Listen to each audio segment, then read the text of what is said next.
Okay, I want to remind you about the Leadership for Literacy Learning Blueprint. You've all seen copies of this document. The interesting questions here are that as leaders of your schools, you'll be very pleased to know that we only really need to employ a reference back to the Leadership for Literacy Learning Blueprint, even in the planning of interventions, because the alignment between what we were talking about in the early morning sessions and what Desley's presented so far today, the alignment between that action on interventions and the Leadership for Literacy Learning actions that are part of the blueprint are actually dovetailed. So we don't need to have a range of other frameworks to work from. That framework will be, you will find, quite sufficient, and I'll show you how in a moment. But the other thing that is interesting is that as we move further into planning for interventions using the three waves of interventions that we've been dealing with today, this is the point at which it's very important for you as principals to move from me to we. That is, that we're going to be planning for interventions with teachers based on the evidence that you believe is important in informing what should be done with the kids in your school at different levels.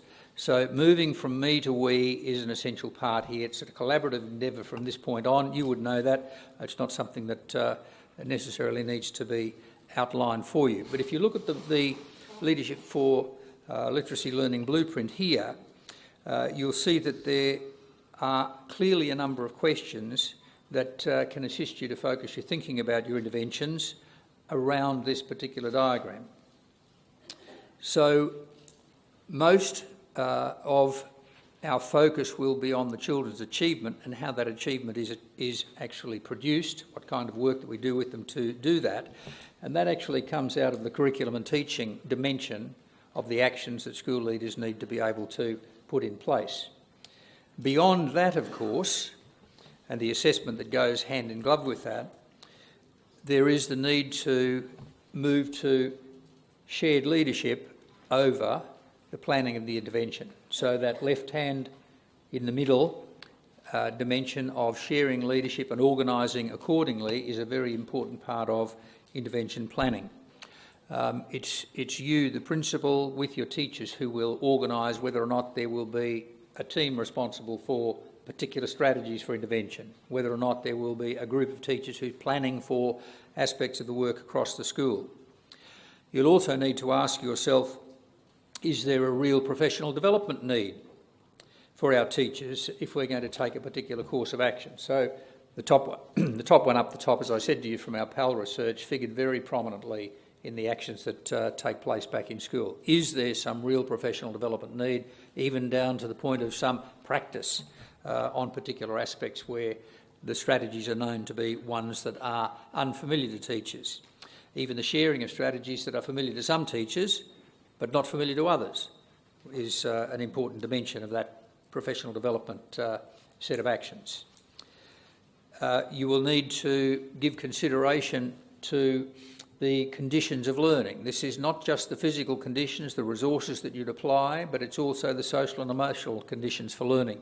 You know as well as I do that if children are identified as being different from some of their peers, you need to take that into account, don't you? If some children are going to have some special attention and some children more intense attention than others, that's an emotional dimension of learning, and we know that an emotional dimension of learning must figure prominently in the way we structure things to support children through those processes. So the conditions of learning will figure prominently in intervention planning, and it may well be that that requires some professional learning as well on behalf of some staff. That will be there for you to make judgment calls about. And of course, the last one I'm leaving, again, the hard one, parent and community support. You really need to ask yourself questions about how well, or indeed whether, the kind of intervention actions we need to take, whether it be across the school or for particular children in different waves of intervention, requires our reaching out, our engagement with, our understanding of the need for inclusion of parents or family members with children's learning. So that needs to be taken into account as well. I'd like you to take out, if you will, the lime green sheet looks like this one came out of the 60s, not the 70s. I remember sitting on a lime green couch in the 1960s.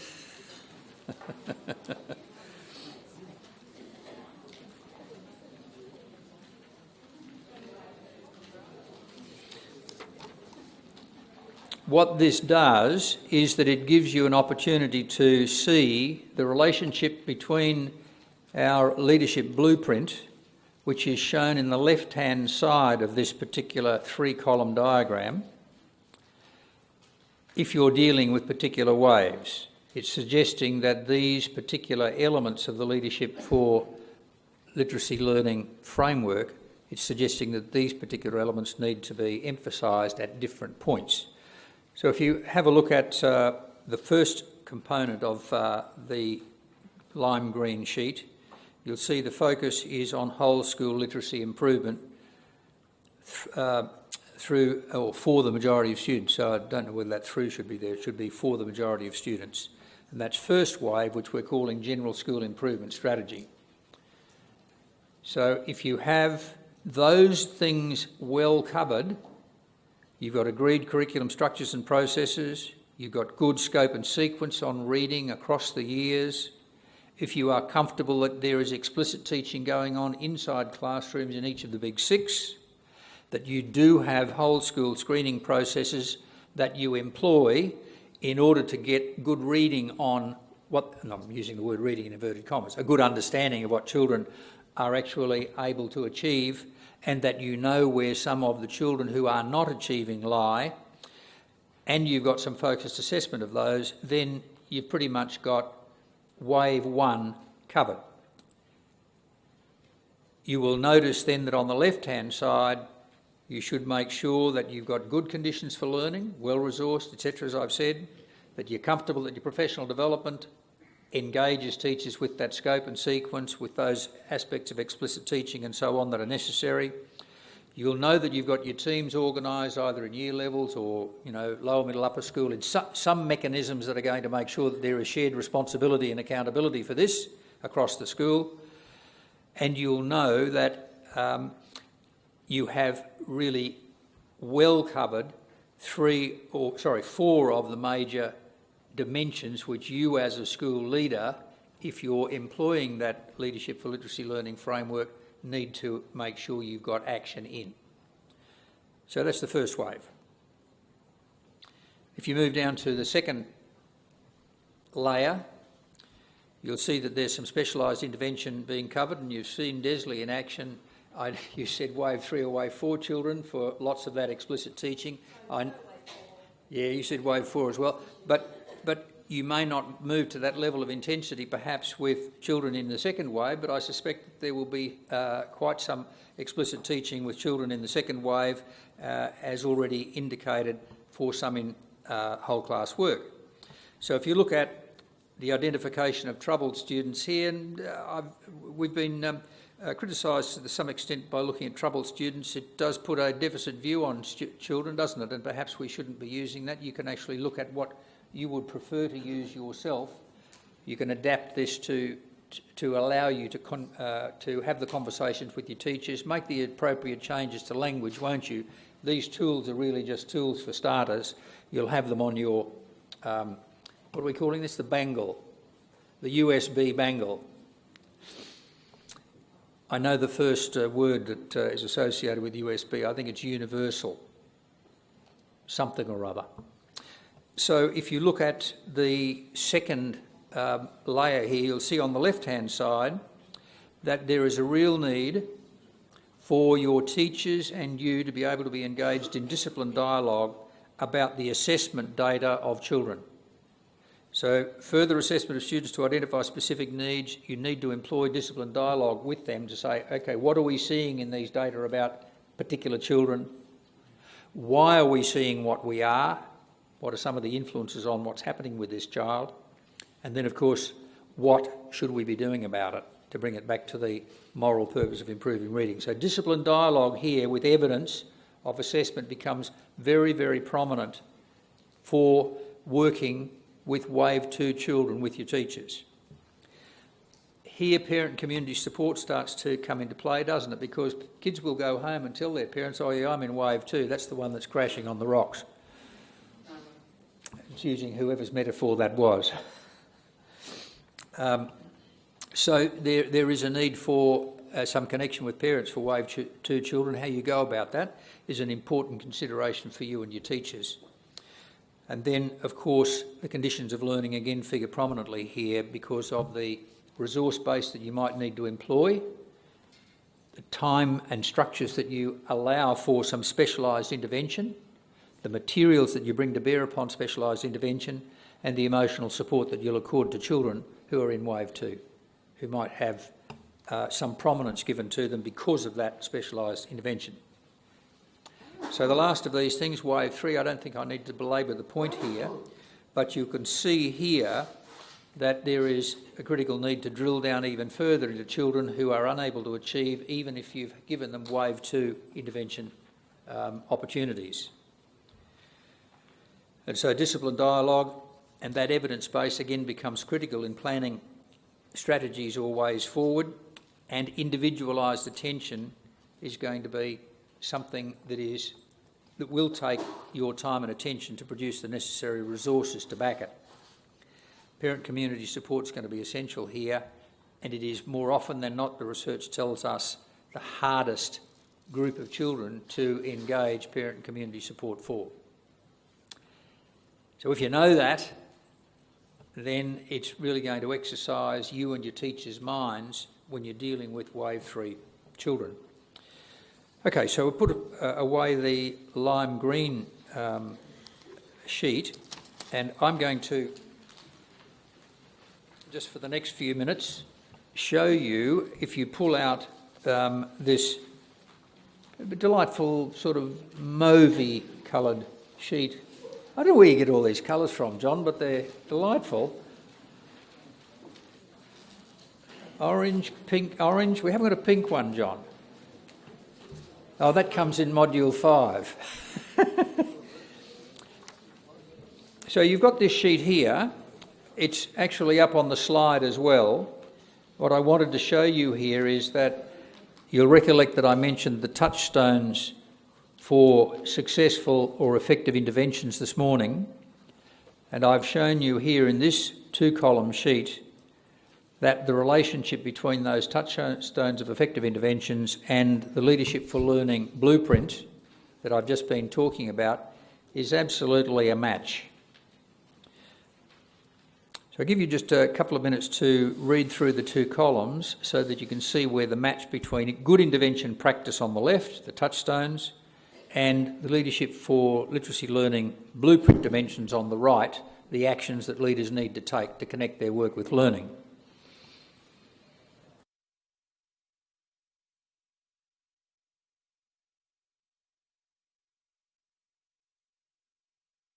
There's an absolutely synchronous relationship between effective intervention and what the research tells us needs to be done and the Leadership for Learning blueprint that you've been referred to during the course of these modules. So you don't actually need to bring out yet another array of matters with which to deal. You can refer back to and organise the intervention planning processes that you want to undertake, continually referring back to the Leadership for Literacy Learning blueprint. Right? So one of the things that happens in schools when researchers get engaged with people is they keep throwing models at them. You know what I mean here, don't you? We dream up a new model and then another model gets thrown at you, suggesting here that there is a coincidence of alignment that invests the Leadership for Literacy Learning framework with a very important set of powers when it comes to planning for your interventions. So you can just use that for your own reference. I'm going to now take you through into a planning process, and in order to do that, I'm going to ask you to take out the red planning sheets. We're going to now have a discussion for it'll be a timed discussion for about 10 minutes on each of the waves, but let me ask you to first of all, turn to the second of the planning sheets, because the second of the red ones, and the second of the red ones you should have at the top, it starts with, what actions do I need to initiate when I return to school to get started on each of the waves of intervention? By whom, by when, with what resources? So what do I need to do? Now I'm going to ask you to spend at your table. You can talk in pairs, you can talk at the table, you can talk in threes. It's up to you how you do this. But I'm going to give you a time of 10 minutes per wave. So in other words, I'm going to suggest to you that the kinds of things that you as a school leader need to do are different from what you'll be doing when you're back at school. You will be implementing those things that you believe you need to do. The front sheet is actually a planning sheet that you would employ when you get back to school. The back sheet is what do you as a principal, if I'm a principal, what do I need to do to get myself and my members of staff organised on these waves of intervention. So I'm going to ring the bell every 10 minutes, and the first 10 minutes you're going to concentrate on the second planning sheet, which says what do I need to do in planning, in getting my planning underway at school with my teachers. So you've got 10 minutes on wave one. When I ring the bell, we'll hear a couple of very brief reports from people about what are some of the things you need to do, and then we'll move on to wave two. So we've got 10 minutes on each of these with a very brief report back. So you organise yourself at your table as you see best fit. First 10 minutes, go.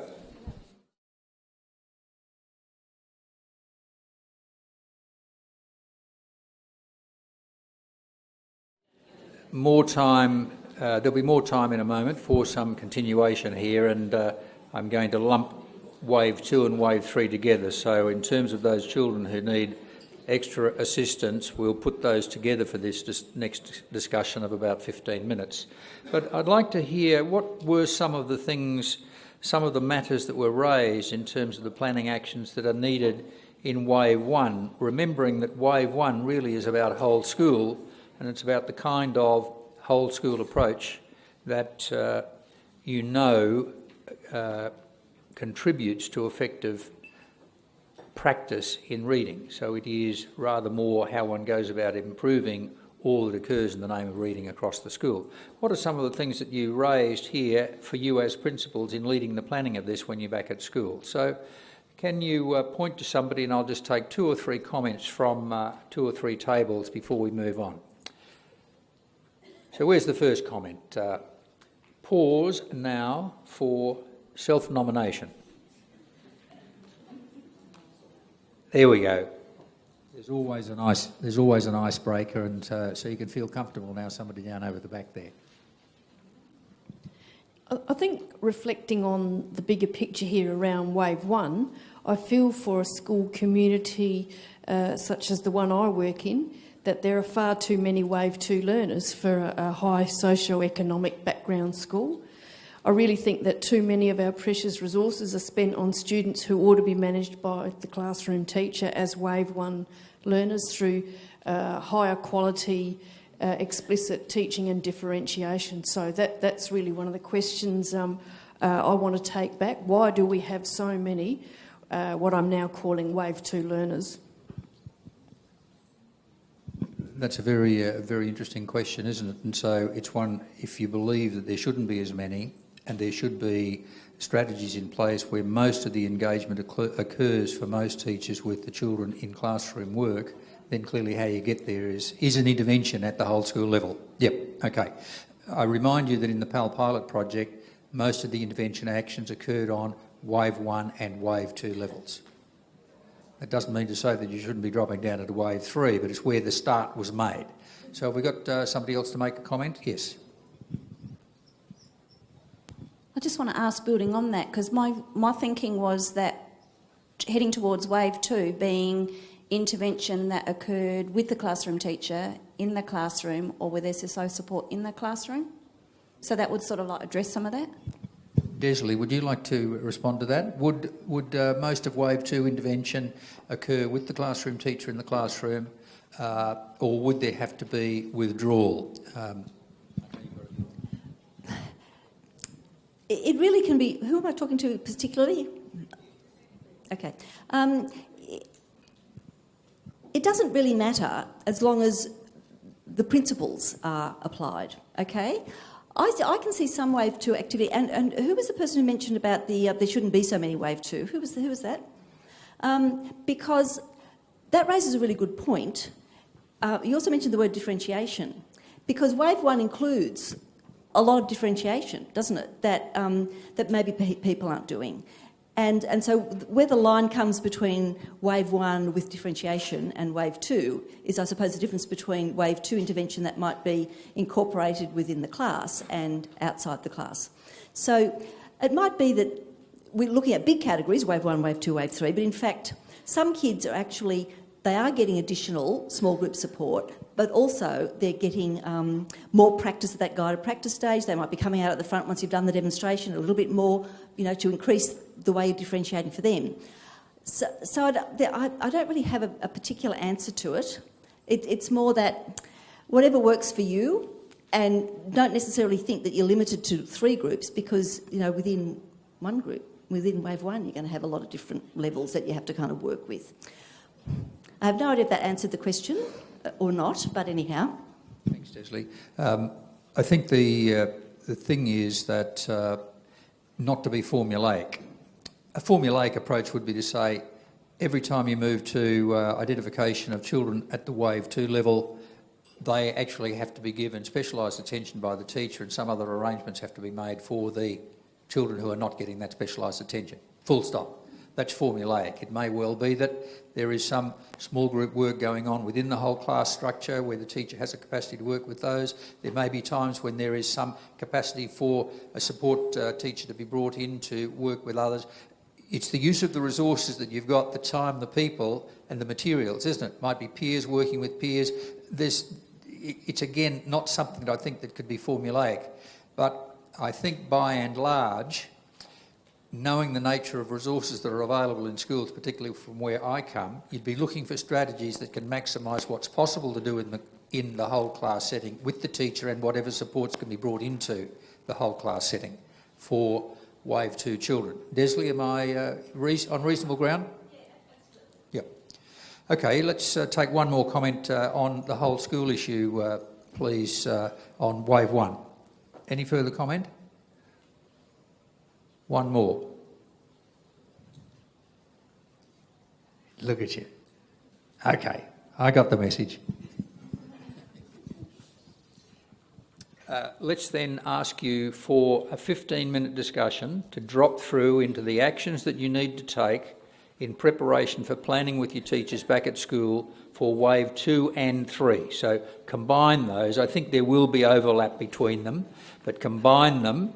And remember that you know the actions that you need to take. If you think about the Leadership for Literacy Learning Blueprint, you know there are a range of actions around there. What do you need to take in getting ready to plan with your teachers? So 15 minutes, and we'll take a few comments on that at the end of that discussion period.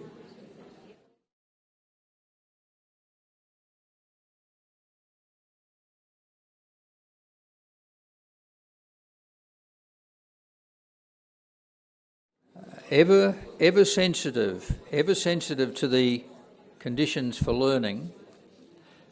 I think we can pick up that you, of course, have had a lot of experience in planning, and you probably don't need to spend the time talking with your colleagues here about what you need to do back at school. You probably need to spend your time talking with your teachers back at school about what you need to do back at school. So we are conscious of the emotional conditions of learning, colleagues one and all. And what we are suggesting is that we move more quickly to closure this afternoon, because you do have a couple of tasks to do after this module, just the same as you would have done after the other modules. Can I just refer you to the yellow sheet? This is this kind of deep yellow sheet.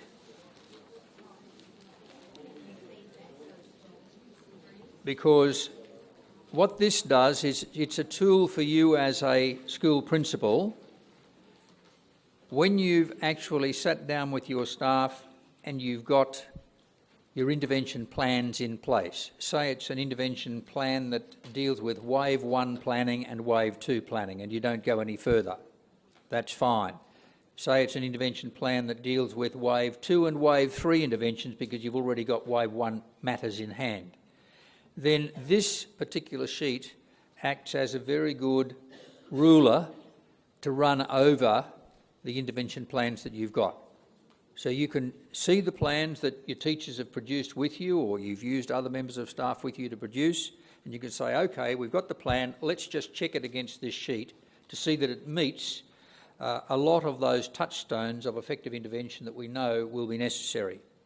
And so if you look down this list, it's been a compilation of those matters that relate directly to the Leadership for Literacy Learning framework and the waves of intervention that we've been identifying before.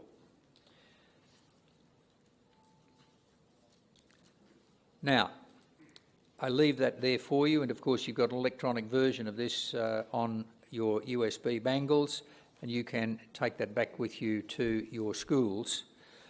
In bringing that to your attention, I just want to reinforce the fact that the single most significant one-line message that you could take away about intervention planning for young children, particularly Wave 3 children, would be you throw a stone and walk to it.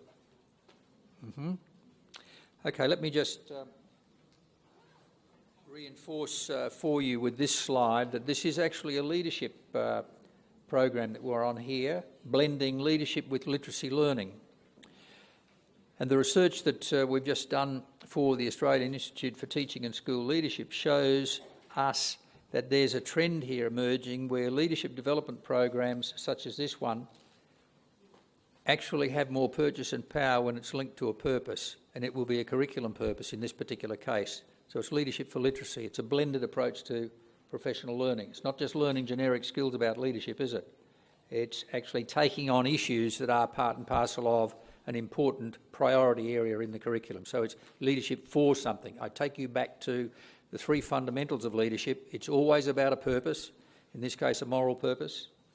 It's always somewhere. It's in a particular context, which you are the only connectors for. You are the people who have the view of the overall school context, where it sits in your state and what are the pressures that are being played out in that school, in that context. So you know your context. You really need to harness that context. And the other fundamental element is human agency. You can only actually get to the purpose in that context by, with and through others. So that moving from me as a school leader to embrace others in the planning process becomes absolutely critical. And the way you use those tools, those planning tools and the checklist, gives you a capacity to bring in others to identify their expertise and bring their strength to bear upon it. So I refer you to this notion that comes through from a summation of those elements on our Leadership for Literacy Learning journey, that you only get improved learning through, you only get improved performance through improved learning, and that has to be enhanced over time. And if you are wanting something that says I've got structure and system to what I'm doing as a leader, then the Leadership for Literacy Learning framework is a particular framework which provides structure and system, which gives you strong patterns of action over time.